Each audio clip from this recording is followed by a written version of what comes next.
Evening. Welcome, folks, to regular council meeting of October the 15th. We will resume our meeting. So looking at our agenda for tonight, I have nothing new to add to it, but just a note to make that we do have a presentation by Dale Littlejohn.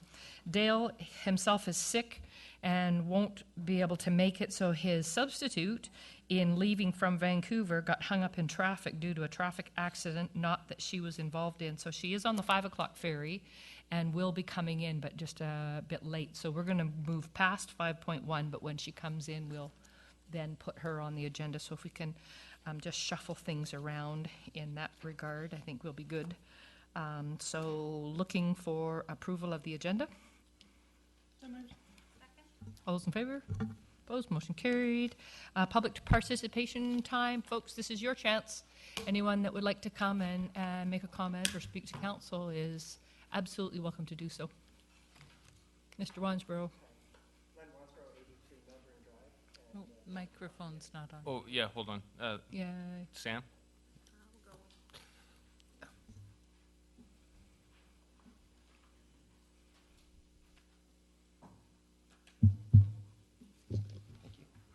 Hi, Len Wansborough, 83 Milburn Drive, and we own the property at 314 Whale Road. And I didn't know whether it was an opportunity to speak to the application for the property tax exemption or if you needed any further information. 30 seconds for whatever you want. Okay, great, thanks. So anyway, I have been working with the city over the last year and a half regarding the property tax exemption for the hotel, and I received the report from the Chief Financial Officer over the weekend or just on the internet, and I submitted some information to council, and a letter was submitted to the from the Chamber of Commerce related to the application, and I just wanted to, if there was any other questions you needed addressed or regarding the application. Thank you. Thanks. Anybody else? Going for the third and final time. Don't be shy. We're all good? Nobody squirming to get up here? All right, we shall move on. Mayor's message. Not a whole lot. I will acknowledge we are missing a couple of our council members. Councillor Teresa Harvey is away on business and is not able to be with us tonight. Councillor Lukens has a personal matter that she needed to tend to, so she too is not with us tonight. And you will see Councillor Martin take his leave. He's not mad at us or any of you. He's simply leaving for a business engagement that he must get meet a travel engagement to get going. So he'll be leaving probably about 7:30. Is that correct?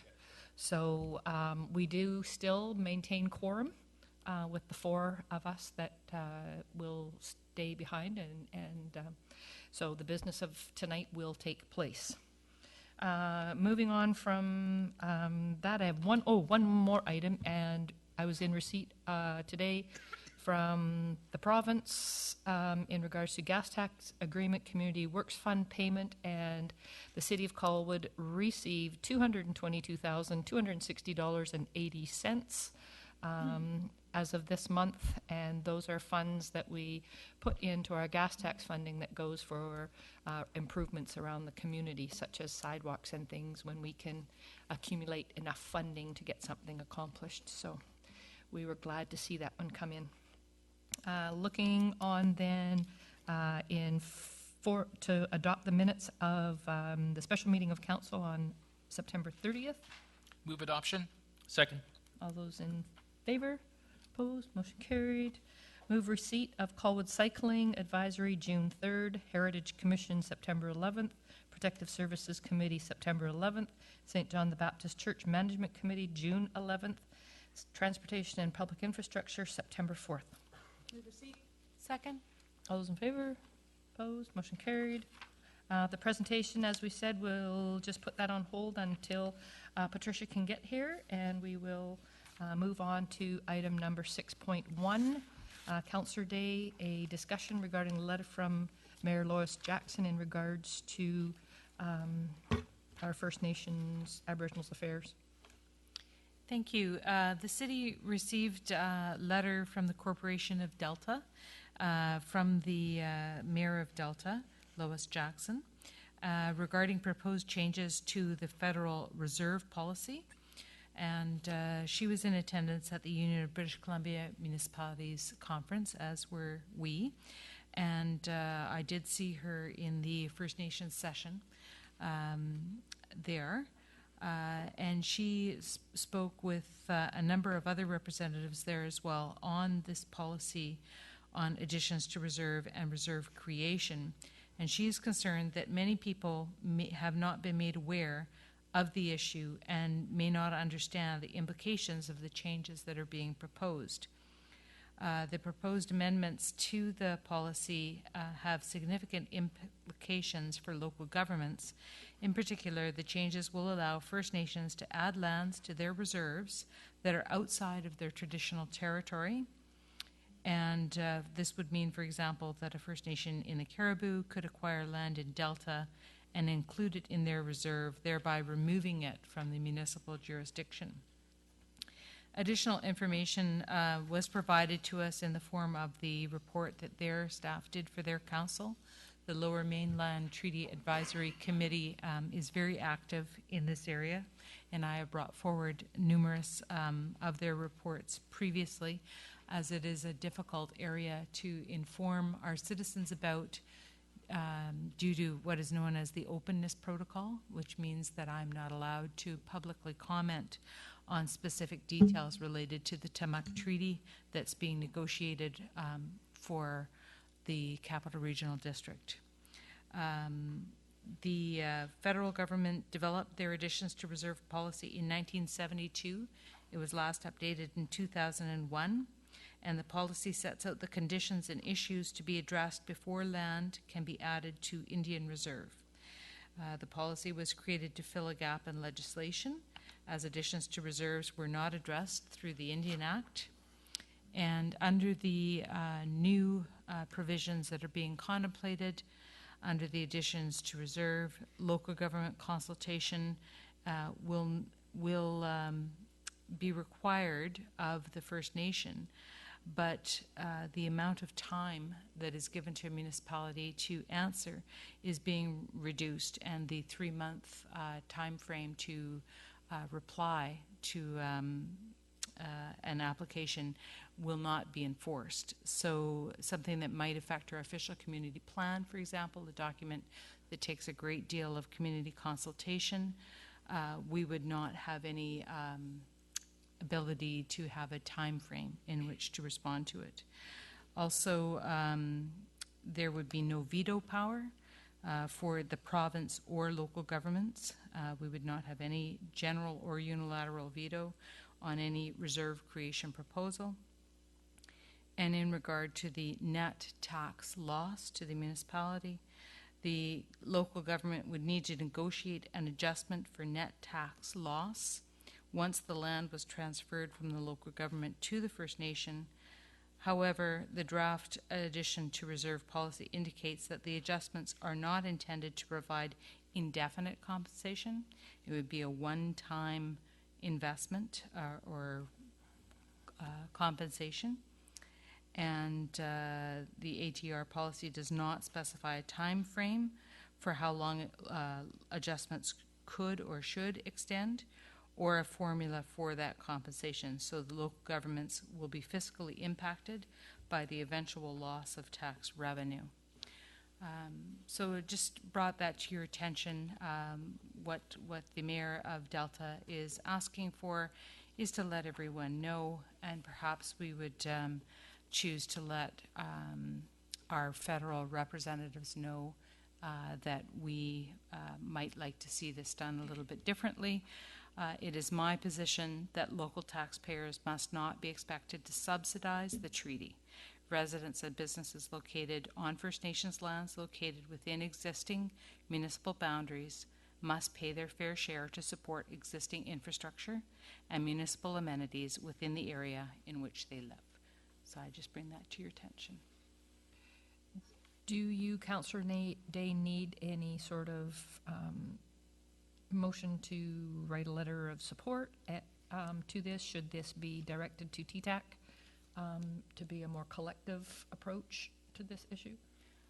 I believe TTAC will certainly raise their voice in regard to this issue. I think that Colwood might do well to also raise their voice, as I'm trying to raise mine here tonight, to let the community know that this is an issue that I'm concerned about, that I feel that council needs to be concerned about. It is my understanding that once treaties are negotiated, a great deal rides on developing, the term just left me, mechanisms for paying for the services within the community. Service agreements is what they're called.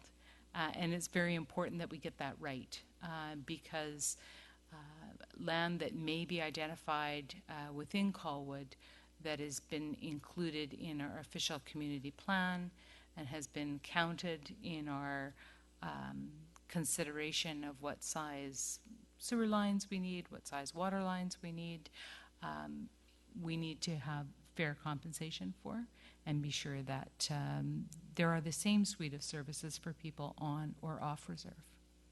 Okay. So, motion to write a letter of support? I would so move that we write a letter to support the best wording, to support the fair treatment of all taxpayers on or off reserve. Seconder? Comments, questions, whatever? Councillor? Just very quickly, I mean, I absolutely understand that, you know, the whole treaty process is incredibly complex and that there's absolutely a need for First Nations to expand their land base. But I think Councillor Day has done a good job in kind of raising that impact on municipalities and the need to have some kind of input into that, since we are going to be affected. So I think this is an opportunity to express that concern, and therefore I'm very supportive of the motion.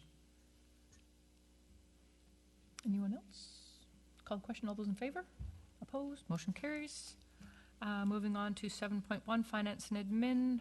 Report, Deputy Director of Finance. Revitalization Tax Exemption 314 Whale Road. Are you going to lead it? Actually, no. I'll defer it to our Director of Finance. Thank you, Your Worship. Over the last year, Council will recall that discussions have been held regarding revitalization tax exemption bylaw. Since this bylaw was enacted earlier this year, an application has come forward from Westridge Landing Development on Whale Road. The applicant is seeking a 10-year revitalization tax exemption. Staff is recommending a 5-year exemption with the option to renew for up to another 5 years. Comments, questions? Do we have any discussion further? Yep. This is an interesting one because the developer has asked for 10 years, and I actually recognise the importance of being able to have that kind of certainty when you're going into this kind of business. And I think while I absolutely respect and thank the Director of Finance for the analysis on this, I also think there are a lot of other benefits out there that are not captured in here. So when we look at the impact of a hotel on jobs in our area, on keeping our restaurants up and functioning, gym time at the West Shore Parks and Rec, it becomes part of our downtown revitalization. It becomes part of a long-term asset to the city. And I'm a little bit worried that we might end up cutting off our noses to spite our faces. And I think there's a certain amount of enlightened self-interest in looking at that longer-term exemption. So I would certainly support the 5, but actually I would be willing to move that we go for a 10-year revitalization tax exemption. Second. Okay, conversation, Councillor Logan? Thank you, Worship. I will agree with that. Although 10 years seems a long time, we never know what the economy is going to do.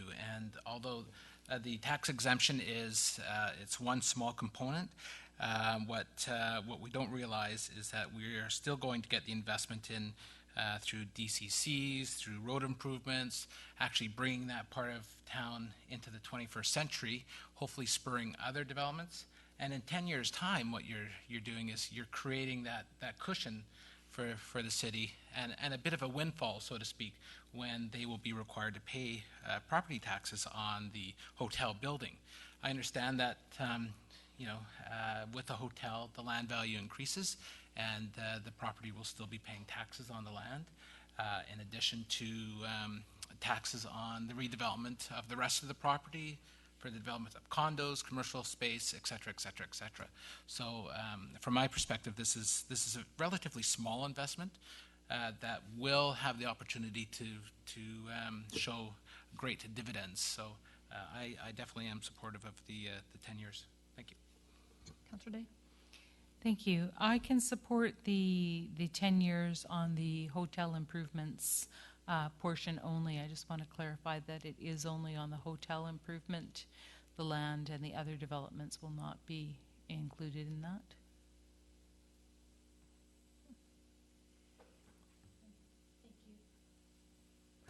No, the exemption only applies to the building, the hotel, and not any other development on this site.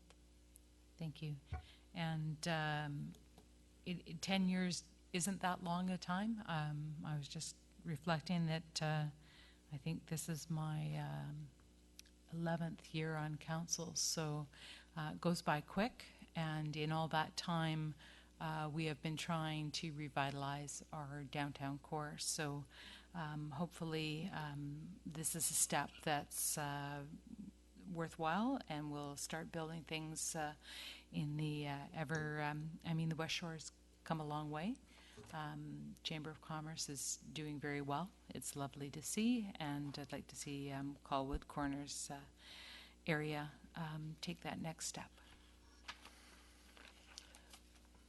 Councillor Martin? Thank you. Yeah, I'll be supporting it as well. I guess the question I do have, however, is if we do a 10-year tax exemption, is there any, and I'm asking this through the chair to our CAO or our Director of Finance, is there any conditions regarding construction and when things need to be complete and so on, so that it actually qualifies for the exemption?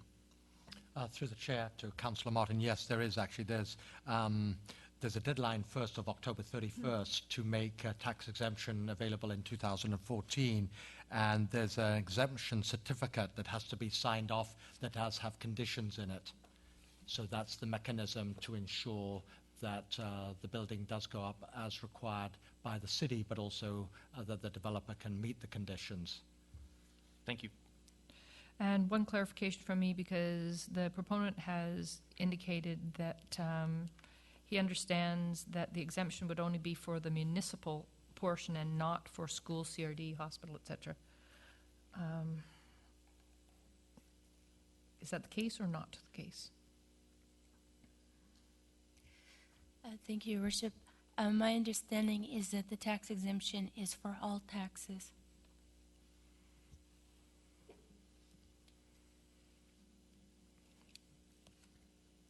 So the recommendation that's on the floor right now is 5 and 5? No, 10. Or just a full out 10? Full out 10? Any other questions, comments?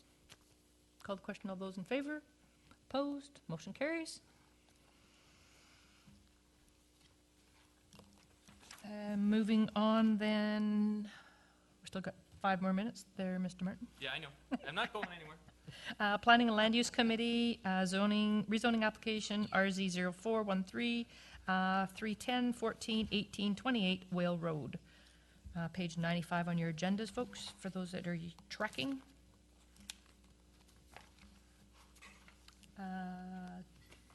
Are you going to lead with that, or are we just going to go direct stuff? perhaps I can lead, but I will be leaning heavily on the Director of Planning to help in terms of some of the additional details. So this is also the same property, the Westridge Landing development. So the applicant is developing the next phase, which includes a 5-story mixed-use building above 2 levels of enclosed parking and an 80-room hotel. In order to facilitate the development, the applicant is asking for an increase in the maximum floor area ratio from 1.0 to 1.5, which would give him greater flexibility in terms of how that development might proceed. It was recommended by committee, and I so move that staff prepare a zoning amendment bylaw for council's consideration. Second. And if you have any questions, please ask Alan. Comments and questions from council? Councillor Date? Thank you. I just note that in the report it mentions that the final proposal did not comply with the zoning, particularly with respect to parking, or that if it did not comply, that it would have to come back for a development variance permit. And can you tell me, I just don't understand the process here tonight. Through the chair, if the additional square footage by increasing the floor space ratio to 1.5 would require additional parking, then the applicant would have to seek a variance on that if indeed it proved that parking was short. Thank you. Any others? Call the question. All those in favor? Opposed? Motion carries. Moving on to 7.2.2, Development Variance Application DVP 1013-3479 Wishart Road, which is also goes by another address, if I'm not mistaken.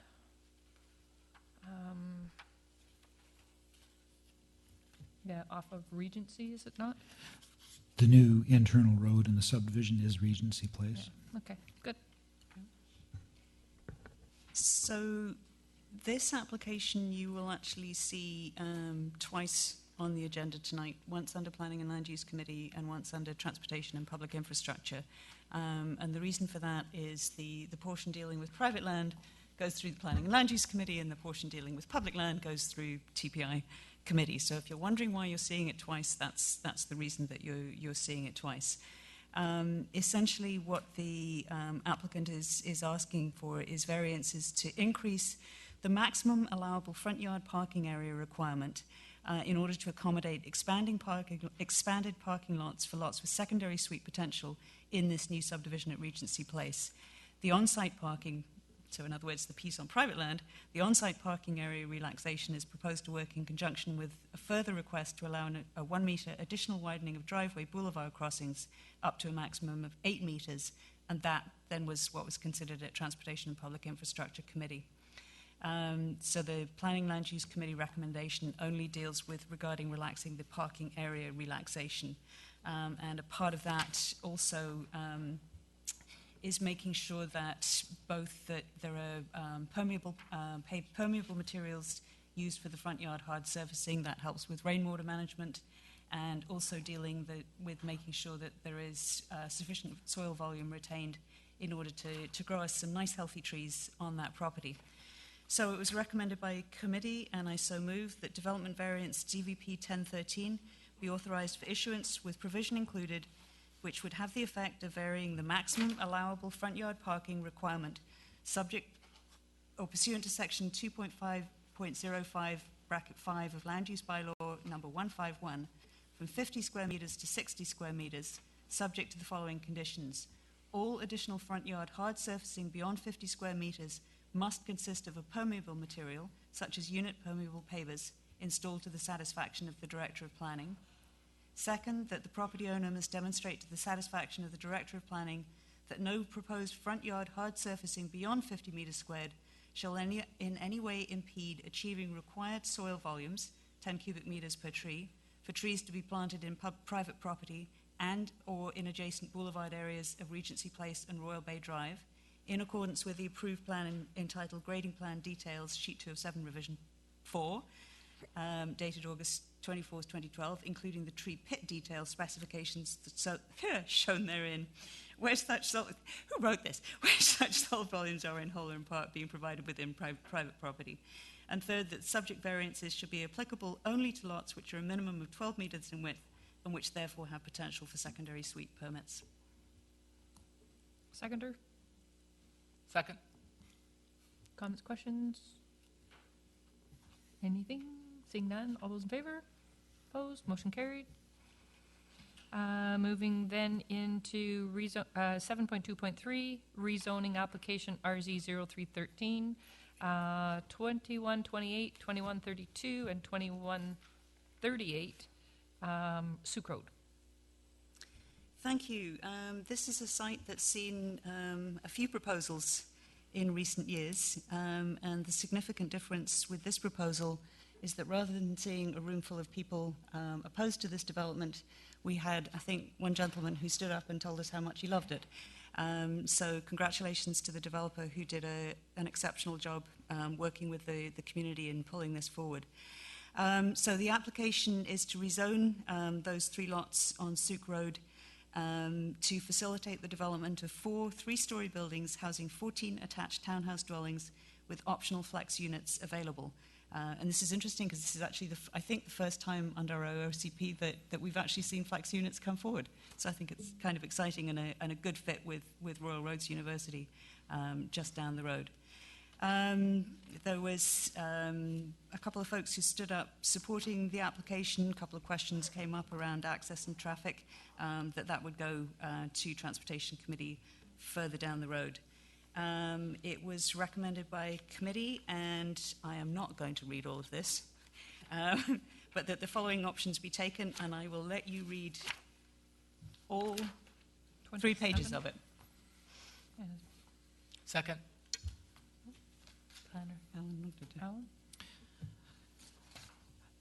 Unfortunately, one item was missed from the original staff recommendation, and apologies, I did not catch that when reviewing the minutes, but there should be a clause D added to the recommendation which addresses the parking issues, because effectively there is a relaxation of the parking to achieve the number of spaces required and deemed to be adequate. And although that parking relaxation could be dealt with through a development variance permit at a later date, it's more effective to include it in the zoning amendment bylaw at this time. So I would request council to consider adding a section D, or part D, that reads as follows: that council directs staff to proceed with inclusion in the zoning amendment bylaw of a specific parking requirement for this site equivalent to 1.5 spaces per unit plus 1 space per accessory flex unit.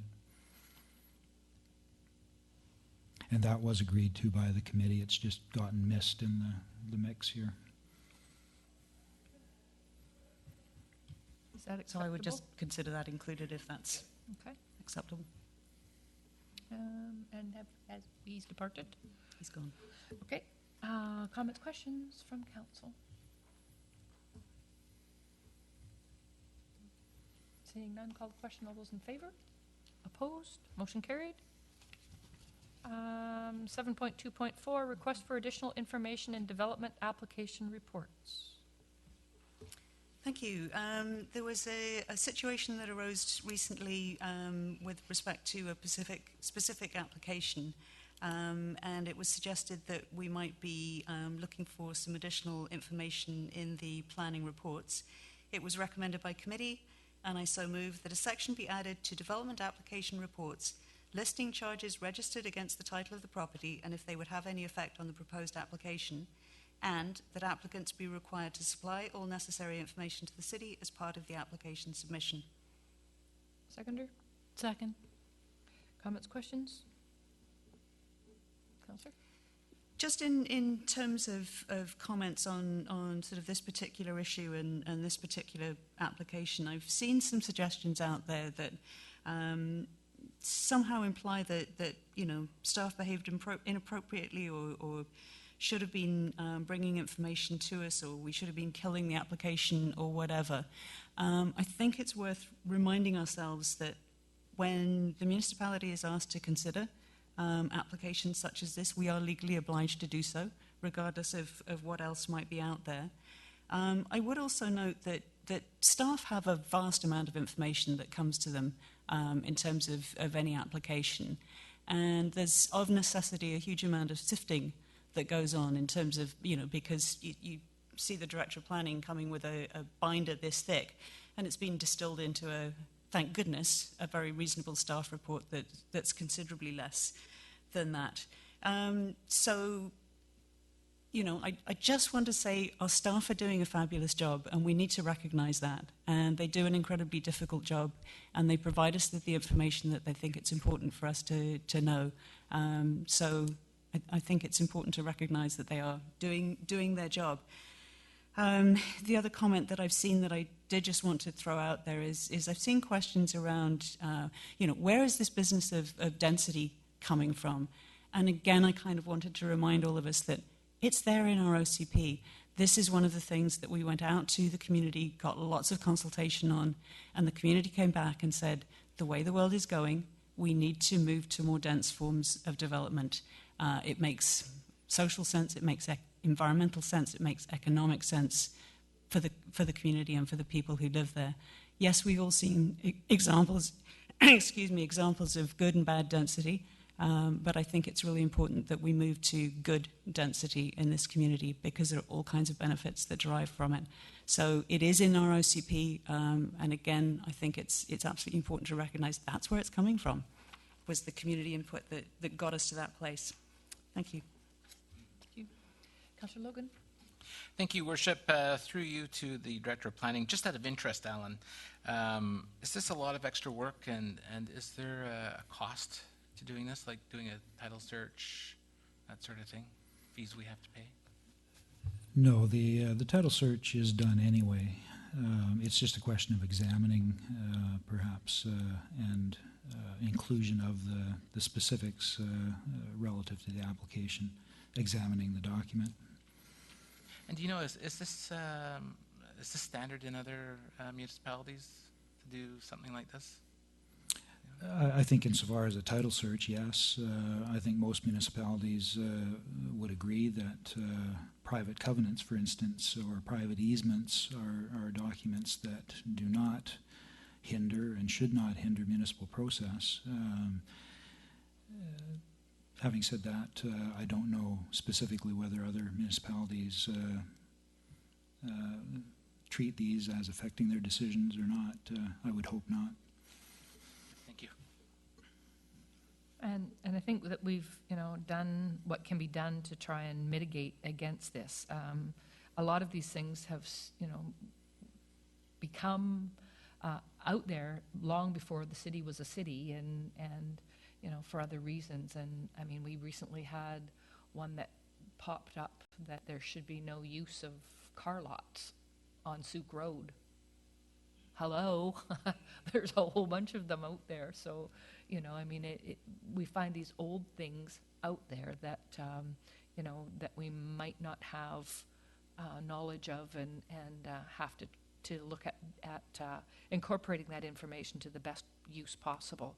So I'm appreciative of the fact that we are taking this step to provide full information and full disclosure, because it allows, for me, at least better questions to be asked in the process. So thank you. Anyone else? Call the question. All those in favor? Opposed? Motion carried. Next on the item list here will be 7.3, Protective Services Committee, letter of support for Regional Crime Unit. Councillor Logan. Thank you, Worship. Council and the community have most likely heard the discussion in the media the last couple of years about between Saanich and Victoria and the other municipalities about getting out of the Regional Crime Unit. And the Protective Services Committee and Council in the past has taken a very strong supportive approach towards the Regional Crime Unit.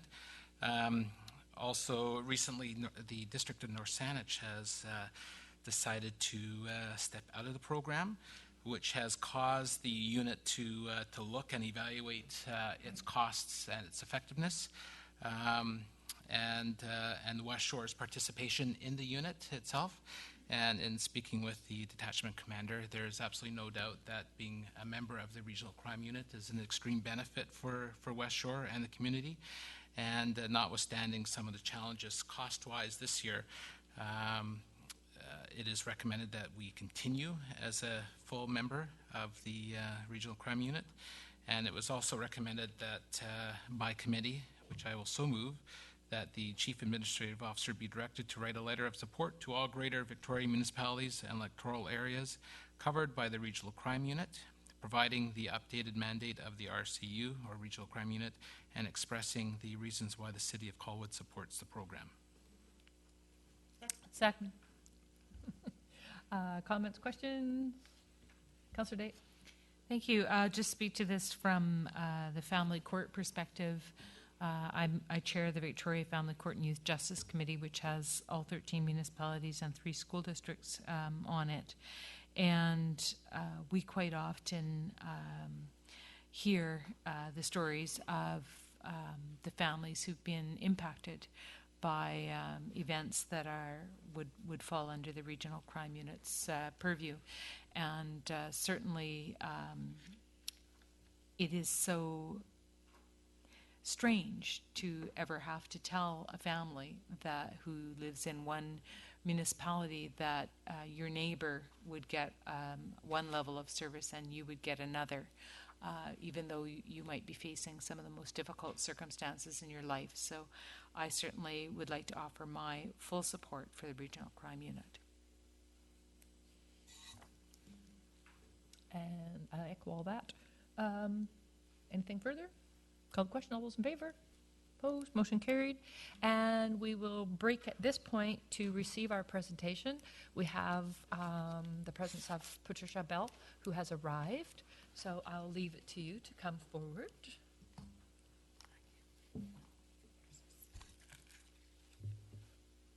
This is on already? Okay. It is on. Thank you. And Sam has the items there if you...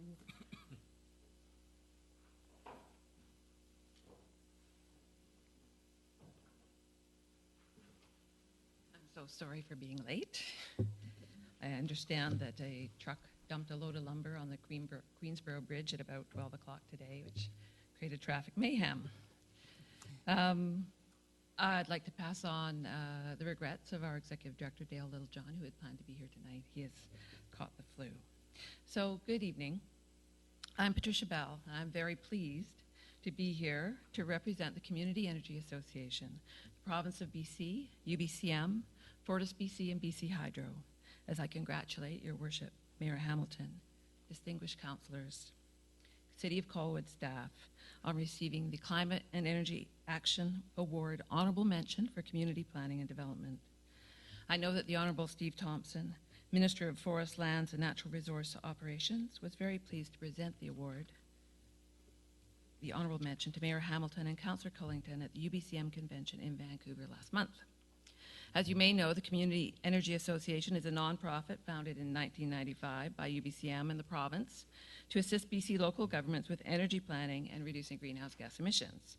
You may not know that the Community Energy Association offers memberships to local governments who are leaders in energy planning. We also invite mayors from leading local governments to join the BC Mayor's Climate Leadership Council. If you would like more information on either of these opportunities, please get in touch with us. Our mission is to build capacity and accelerate action in collaboration with BC local governments. One of the ways we do this is by recognizing innovation through the Climate and Energy Action Awards. From all of the compelling Climate and Energy Action Award applications this year, the Solar Colwood program was selected by the judging panel for an honorable mention in the Community Planning and Development category for several reasons. First, Solar Colwood encourages whole community change towards energy conservation and renewable energy. Second, the program has had a positive impact on the development and sale of renewable energy technology. And finally, our judges valued the adaptive learning approach that Colwood has taken to the program. When faced with challenges, Colwood evaluated their opportunities and chose to expand the program. The Community Energy Association and the awards program sponsors appreciate that a program like Solar Colwood takes political courage and perseverance. Solar Colwood provides an inspiring example for other local governments across BC and Canada, and we look forward to hearing more about your plans for new projects and programs, and will showcase your successes on our website and through the range of services we provide to BC local governments. Once again, I congratulate you on your inspiring achievement. I now invite Mayor Hamilton and Colwood City Council down to receive the Climate and Energy Action Award Honourable Mention for Community Planning and Development. Come along, you guys.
Thank you, Patricia, for making it all the way over and safely, I might add.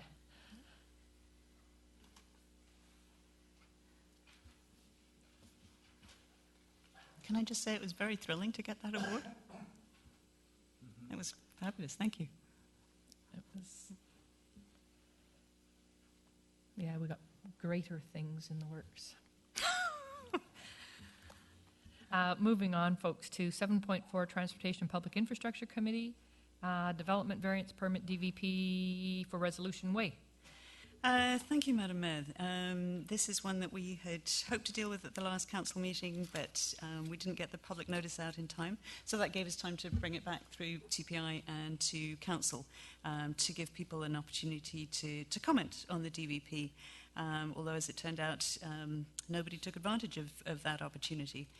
So it was recommended by committee, and I so move, that council agree to the developer's request to vary the frontage improvement requirement along the west side of the VMP with the following standards to be implemented. That the separated sidewalk be 2.2 metres wide concrete and 150 millimetres thick, and that the sidewalk meander within the boulevard area to maximise the separation from the road where the drop zone of the rock face permits, as established by a geotechnical engineer. That the proposed bollard lighting be Cyclone CBM1210H LED bollard light, or an approved equal, and also that the installation be designed by a lighting engineer in order to provide a uniform pedestrian lighting level suitable for the terrain and location. That the bioswales and boulevard area be designed by a landscape architect such that the landscaping conforms to the values and strategies expressed in the OCP for this area. All plantings that comply with the standards of those endorsed by the BC Landscape Architects Association and the BC Landscape and Nursery Association, and which are specified in the BCLA standards, or as it may be amended, and recommend to council that a development variance permit to this effect be issued, subject to the requirements of the approving officer. Second. Comments, questions from council? Councillor Day? I think this is going to be a great addition to the area. I see lots of people walking in that area, and in spite of the very fast traffic, which I hope will slow down when we finally get some little medians and some safer pedestrian crosses further down at Havenwood Park. So I think this is a great benefit to the area. Agreed. Landscaping, landscaping, landscaping. Excellent. All those in favor? Opposed? Motion carried. Moving on then to 7.4.2, requesting approval for the placement of 5 oversized advertising signs for Parkside Development, 3479 Wishart Road. Thank you, Madam Mayor. This was an application, as you mentioned, for 5 oversized signs.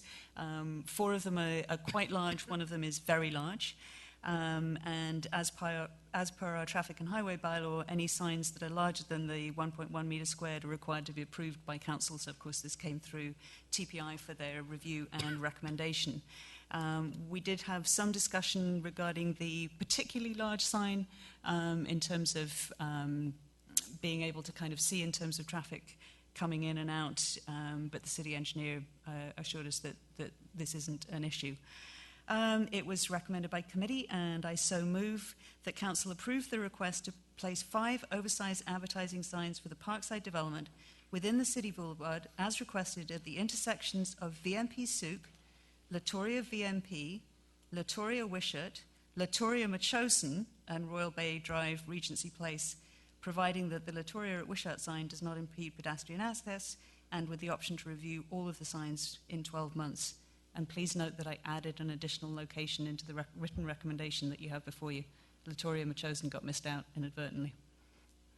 So that equals the 5. That equals the 5. Second. Councillor Day? Thank you. I just have a question because at times a few of these locations have real issues in terms of sightlines. And what would the process be if there was a complaint from the neighborhood or residents? Through the chair, we would go out and evaluate the situation, and if we agreed that there was a complaint, or if we didn't think it was a valid complaint, we would instruct the person making the complaint, or tell the person making the complaint that we didn't think it was valid, but that they could bring it forward to transportation and public infrastructure if they so wished. But we would first of all check it out and see what we thought of it. Further question to staff. Does the city recover any sort of revenue off of this signage? I don't have the answer to that. I believe we do. Yes. And it would have been nice to have that in the report so that it's not just about sign pollution out there, but there's a purpose and reason, and there is a payback to it in some regards. Whoa, what was that? The table was levitating. I think that was all done as part of a sign review that had been done at one point, or is it not complete? Through the chair, signs within boulevard areas actually are not part of the sign bylaw that's under review. They're dealt with through a separate process via the engineering department. And there is an annual fee or a permit fee, associated with these approvals. Perfect. Good for me. And sorry, Madam Mayor, I can clarify because this was in our original report that came to TPI. The way that the oversized signs are structured is we put in place a formula that said sort of for each amount it goes, and we actually built into the formula that amount would increase year over year, and I think it goes up until sort of 2014, and then we figured we'd be reviewing it at that point in any case. So yes, there is a little bit of income that comes to the city. You bet. Any others? Call the question. All those in favour? Opposed? Motion carried. 7.4.4, 2014 budget projects recommendation. I think we've got the Regency Place subdivision coming first. Did I? Yeah. Oh, sorry. Yeah. Oh, yes. Okay. I saw Regency Place and I kept on going. No. Let's go back. 7.43, development variance permit, DVP 1013, Regency Place subdivision. Thank you, Madam Chair. So this is the one that's kind of the mirror image of the one that we saw earlier, so I'm not going to spend a lot of time introducing it. This is the one that deals with the public space part of it. It was recommended by committee, and I so move that development variance permit DVP 1013 be authorised for issuance with provisions included which would have the effect of varying the maximum allowable driveway width within street boulevard areas pursuant to section 44.3 of the Traffic and Highway Bylaws, Traffic and Highways Bylaw number 1134, from 7 metres to 8 metres, subject to the following conditions.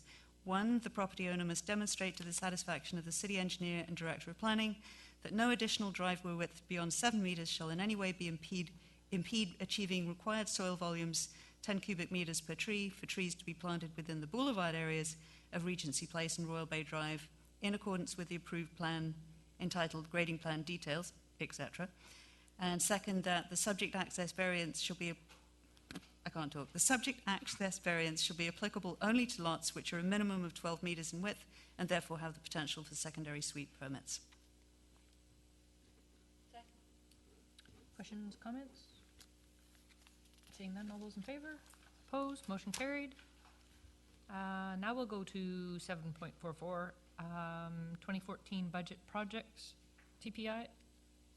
Thank you. A couple of recommendations came to us from Cycling Advisory Committee. And in both cases, there were a couple of additional recommendations that TPI selected not to move on to committee for various reasons. But in this case, this is one that we have talked about both at the Cycling Advisory Committee and at TPI for some time, and that is that while we have a park and ride, it's very difficult for you to bike and then get onto the bus because there is little to no bike parking at the Western Exchange and Park and Ride area. So it was recommended by committee, and I so move that the 2014 budget discussions include improved bicycle parking at the Western Exchange Park and Park and Ride. Comments, questions? Councillor Day? Just a comment, because something came up at the Cycling Advisory Committee that I hadn't considered before, and that was the prospect of people driving to the exchange, parking, and then unlocking their bike that they had left locked there overnight and riding from there. And it's a way that some people find doable. I don't know that I would leave my bike overnight, but some people aren't very attached to their bike, I guess, so they might, would leave their bike for a time and use that to overcome that difficult piece of the commute right now where the buses are being stuck in traffic. So for some people, that's a better way for them to commute. So a different option than I had thought of before, and I think it would be doable. And we did identify some spaces at the Park and Ride where we could install bike racks without impacting any of the existing parking spaces for any events that might be going on at Westshore Parks and Rec. Any other comments, questions? I'm just wondering, like, would this discussion not be, or will it show up in the transportation plan that we're working on? This kind of thing? Through the chair, this will show up in the transportation plan, but I think we can also recognize that this is something that's a benefit, and that in this one instance for the bicycle parking, we could take that forward to the budget process. I certainly don't mind having discussions around it and that sort of thing, but what I've heard from some of those cyclists through transit is that they're looking for a secure bike parking location. And I'm not so sure how that might work, and certainly open to having the conversations and that sort of thing, but there would be a significant cost incurred to having to try and secure a lockup and that end of things. So just be aware of what maybe where one discussion is going, but where the ask and really the direction is coming from. Councillor Day? I just wanted to make you aware that there may be two different things that are needed that look like the same thing. Secure long-term bike parking would be lovely, but in the meantime, let's just get something we can lock our bike to by the fence where you get on the bus, which is what's missing. Yeah, and that was, we've heard that too at transit, whereas, the buses are limited on what they can carry in the way of cycles in there. So, it would be more usable, transit would be more usable if they would have a place to park their bikes, and certainly have heard the other side things as well, the drive and cycle. But we do need to make sure that we're keeping clear of the conversation. Anybody else? Call the question then. All those in favor? Opposed? Motion carried. 7.4.5, Wishart Carindale crosswalk, sidewalk, and bike lane. Thank you. This was another recommendation coming through Cycling Advisory Committee, and this ties into the proposed works at Wishart and Carindale, which I gather are coming along nicely. Yeah, looking forward to it. Again, there were 2 or 3 recommendations from Cycling Advisory Committee. One encouraging us to look at a 4-way stop in that location, which I think committee and staff felt wasn't kind of the best way of dealing with it. And another looking for the bike lane actually to kind of continue right around the corner. While that's obviously desirable, the conversation at TPI was the challenge is that that's also a bus route, and the bus needs the full width in order to be able to make a turn. So we didn't want to give bikes a false sense of security by having a bike lane into which a bus might suddenly appear. However, it was also recommended that the bicycle lanes on Wishart at Carindale be marked with a diamond symbol for reserved lanes until the bicycle lanes are extended. That was recommended by committee, and I so move. Comments, questions? Councillor Date? I just want to speak to supporting the cycle lanes. It's a safe route to school, and it's certainly a challenging corner. And there's relatively few buses that would come down Wishart Road and turn right on Carindale. In fact, I can't think of any right now, although I could be wrong because the 59 being rerouted recently. Also doing the other way on its loop.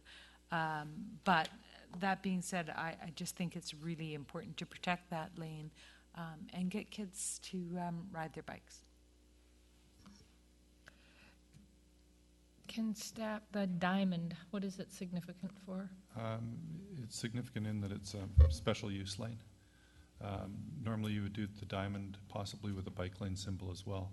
And I'm not clear on what they were after here, but I think they didn't want to have the bike symbol there while it was just a short space of bike lane. Was that what was going on, is your recollection?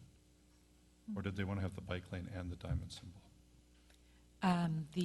The reason that they chose the diamonds is that they're more visible, possibly less likely to be worn off, and they're more common in other areas. The cyclist depiction of a person on a bike graphic is a little more complicated, and to fit in the lane might be, it's kind of little, whereas the diamond is pretty big and graphic and bold, and people seem to know what it means.